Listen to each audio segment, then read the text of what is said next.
ఫిర్యాదిగూడ యువతి తేజస్విని మృతి కేసులో ఊహించని బిగ్ ట్విస్ట్ చోటు చేసుకుంది.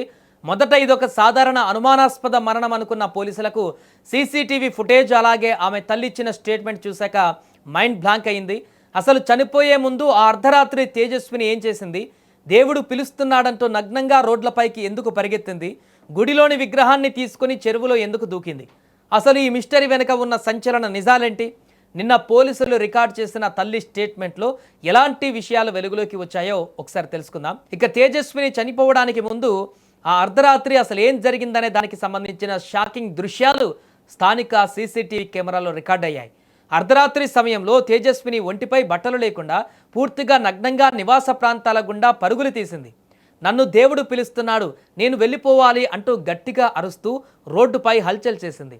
సీసీటీవీ ఫుటేజ్ని గమనిస్తే ఆమె నేరుగా స్థానికంగా ఉన్న ఒక గుడి వైపు పరిగెత్తుకుంటూ వెళ్ళింది. ఆ తర్వాత గుడిలోకి ప్రవేశించి అక్కడ ఉన్న విగ్రహాన్ని చేతిలోకి తీసుకుంది. అలా విగ్రహాన్ని పట్టుకొని నేరుగా సమీపంలో ఉన్న చెరువు వైపు వెళ్ళి క్షణాల వ్యవధిలోనే ఆ చెరువులో దూకేసింది. ఆ చీకట్లో ఏం జరుగుతుందో ఎవరికి అర్థం కాలేదు. రాత్రి జరిగిన ఈ ఐడ్రామా ఎవరికీ తెలియదు. కానీ తెల్లవారేసరికి ఆ చెరువులో ఒక యువతి శవం తేలియాడటం స్థానికులకు తీవ్ర భయాందోళన కలిగించింది. గమనించి చూస్తే అది తేజస్విని మృతదేహంగా గుర్తించారు.